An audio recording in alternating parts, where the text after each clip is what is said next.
يا أهلا بكل محبين قصة فيلم. صلوا على النبي في بداية الكلام، وما تنسوش دعمكم لينا باللايك والشير والاشتراك في القناة، وطبعا مستنى أعرف رأيكم في التعليقات عشان بتفرحنا جدا. ويلا بينا نبدأ فيلم النهاردة. بيبدأ فيلمنا النهاردة في حفلة كبيرة، وبيظهر كده إن الحفلة دي معمولة أساسا عشان في عملية سرقة هتتم، وبنشوف بطلنا إيفان وبنعرف إن المكان فيه كاميرات، وبالصدفة بيقابل واحدة اسمها مارجريت، وبيظهر كده إن هي معجبة بيه، ولكن دي بتبقى أول مرة يتقابلوا هما الاتنين، بس بيعرفها بنفسه على إن اسمه روسيل، وبتسأله إذا كان ده اسمه الحقيقي ولا لأ، فبيقول لها إن ده فعلا اسمه الحقيقي وهو ما بيكدبش. وفي اللحظة دي شخص اسمه مايكل بيرفع الكتاب بتاعه وبيقول لهم إن هو بيكتب قصائد شعر، فكلهم بيفضلوا يسقفوا له وكلهم بيتفرجوا عليه. وطبعا ايفان بيستغل الفرصه دي وبيدخل الاوضه من غير ما حد يحس بيه، وبيقدر ان هو يسرق تمثال الزجاج ويحط تمثال تاني مكانه، وطبعا بيعمل كده عشان ما حدش يكتشف السرقه، وبيتخض لما بيسمع صوت حد بس بتطلع بنت صغيره، فبيطمن وبياخد الحاجه اللي سرقها قبل ما يتمسك. وبعد مرور مده كبيره من السرقه بياخد بعضه وبيروح علشان يقعد مع الاخصائيه النفسيه بتاعه اخوه، وبتقول له ان حالته بدات تبقى خطيره عن الاول، وبتوري له الصوره اللي هي رسمها، فبياخدها وبيروح يقعد في المطعم المفضل ليه، واخوه بيبقى اسمه ديسبان، وبيقعد يتكلم معاه وبيحاول يفهم المشكله اللي عنده، لكن اخوه ما بيرضاش يقول له على اي حاجه، وبعدها بيرجع له البيت. وبيظهر كده ان شخصيه اخوه شخصيه صعبه شويه، بس ايفان بيحاول انه يتاقلم عليه لان بقاله مده كبيره بيتعالج نفسيا. وبيروح العربيه بتاعته وبيطلع منها شنطه كبيره وبيبقى فيها فلوس، وبيروح بعد كده للشخص اللي بيشتغل عنده وبيديها له، وبيقعدوا مع بعض عشان يتفقوا على العمليه الجديده. وبنعرف ان ابو ايفان كان صاحبه المقرب اللي بيحبه جدا، وعشان كده مشغل ايفان معاه. وبعدها ايفان بيتضايق من الكلام بتاعه، وبيعرف ان هو ما ينفعش يدخن ويشرب عشان ما يتعبش زي الاول، وبيديله الورقه دي وبياخد بعضه وبيمشي عشان يروح ينفذ المهمه الجديده. وبيجي الليل وبيروح للمساعده بتاعته اللي اسمها إليز، وبنعرف ان إليز بتبقى ممثله وبيعرفها ان عندهم عمليه جديده، ولكن العمليه دي هتكون في حفله في جمعيه خيريه، وبتجهز إليز نفسها وبيروحوا هما الاثنين مع بعض، وبتعرفوا ان في منتج ايطالي يكلمها عشان تشتغل في المسلسل بتاعه، بس هيديها مرتب بسيط جدا، فبتعرفوا ان هي هتوافق لان الدور بسيط جدا ومش هتظهر كتير. واول ما بيوصلوا للحفله بيبدا يعرفها على كل واحد موجود، وبيقول لها ان في 3 اشخاص موجودين في المكان ده يعتبر كلهم ايطاليين، ولانها بتعرف تتكلم ايطالي بشكل كويس لازم تعرف تضحك عليهم. وبيجي لهم الشخص ده وبيبقى اسمه جوفاني، وبيبقى جوفاني عارف إليز، فبتبدا تعرفه على ايفان وبيكلموا على شخص اسمه بول،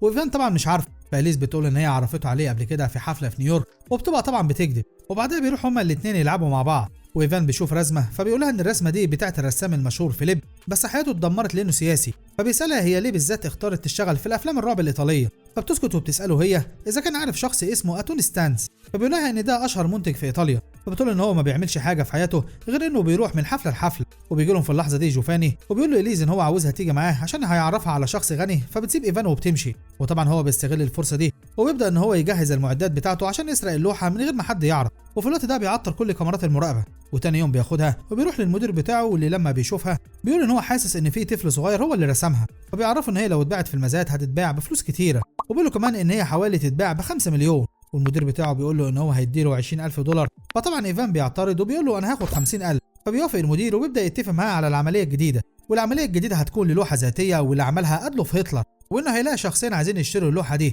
واحد منهم اسمه بيني غرين والتاني اسمه هاور، وهو دلوقتي بيعيش في مكان اسمه سيرا وعنده عربيه مليانه فلوس، وكمان عنده مجموعه شركات كبيره، فبيبدا يحكي له قصه كل واحد فيهم عشان يفهم هو هيعمل ايه بالظبط. بس ايفان بيبقى حاسس ان المهمه دي هتبقى صعبه بالنسبه له، بس طبعا بيقرر ان هو يحط كل طاقته فيها، لانه طبعا المدير بتاعه قال له لو نفذت المهمه دي هيديله فلوس كتير. بس ايفان بيقول له ان هو مش عاوز يشتغل في مجال السرقه تاني لانه خايف يتسجن ويسيب اخوه لوحده، فالمدير بيعرفه ان هو لو نفذ المهمه دي ونجح فيها هيعمل له كل اللي هو عاوزه، فبيطلب منه ان هو يروح الحمام، ولما بيدخل الحمام بيتصدم لما بيلاقي فيه دم كتير، بس بياخد بعضه وبيخرج. والمساعد بتاع المدير بيديله كل الفلوس اللي هو ممكن يحتاجها في العمليه دي، وايفان بياخد الفلوس وبيمشي. وفي نفس الوقت ده الشخص صاحب التمثال الازاز هو ببيته، لما بيركز فيه بيتاكد ان هو اتسرق في الحفله، ولكنه ما بيبقاش عارف مين الشخص اللي سرقه. اول حاجه بيعملها بيقرر ان هو يبلغ الشرطه، وطبعا الشرطه بتيجي وبتراجع كل كاميرات المراقبه عشان يشوفوا مين اللي سرق التمثال، بس بنته بتقول له انها شافت شخص غريب كان موجود في الحفله واول مره تشوفه، وبتقول له ان هو كان واقف جنب التمثال، فطبعا بيشكوا ان الشخص اللي البنت بتتكلم عليه ده هو نفس اللي سرق التمثال.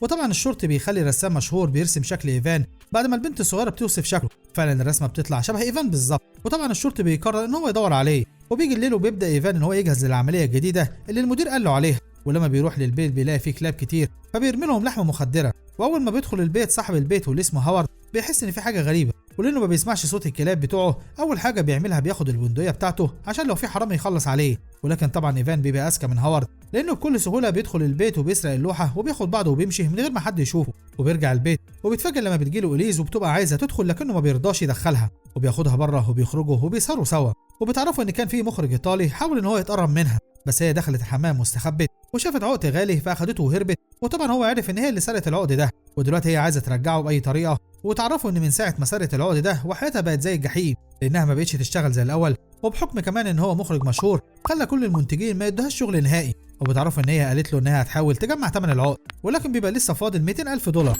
وبتقول له انها نفسها انه يساعدها انها ترجعه له، لانها بتحب التمثيل وعايزه تبقى ممثله مشهوره، وان مفيش حد هيقدر يساعدها غيره. فبيوافق انه يساعدها وبيقرر ان هو يخليها تشتغل معاه، وبيتفق معاها ان هو هياخدها مهمه معينه، والمهمه دي هيقولوا فيها ان هما الاثنين بيحبوا بعض زي زمان. وتاني يوم بيكون قاعد هو واخوه مع بعض، واخوه ديسبيان بيعرفوا ان كان في شخص بيراقبهم طول الليل بالعربيه بتاعته، وفضلت واقفه قدام البيت. فطبعا ايفان بيترعب، ولما بيروح يشوف العربيه دي ما بيبقاش عارف مين اللي بيراقبه، والشخص ده بيكون هو الشرطي واللي الشاعر راح بلغ عن اختفاء التمثال بتاعه، واللي بنته الصغيره وصفت ايفان، وبيبقى مقرر ان هو يراقب كل تحركاته عشان يقبض عليه متلبس. نعرف كمان ان ليز مش ممثله ولا حاجه، وان هي كمان حراميه شاطره لانها بتروح للمكان ده وبتفضل تسرق الفلوس من الاشخاص الاغنياء اللي موجودين من غير ما طبعا حد ياخد باله. وبنرجع تاني ليفان اللي قاعد مع المدير، وبيعرفوا بالشرطي اللي بيراقب كل تحركاته. فطبعا المدير بتاعه بيتخض وبيطلع السلاح اللي معاه، وبيقول له ان هو بقاله سنين شغال وعمره ما اتقبض عليه، ومش هيجي واحد تافه زيك هو اللي هيخلينا نتمسك. ولكن طبعا ايفان بيبقى مستغرب التحول المفاجئ اللي حصل للمدير، فبيقول له اللوحه اللي سرقها هوارد لسه معاه.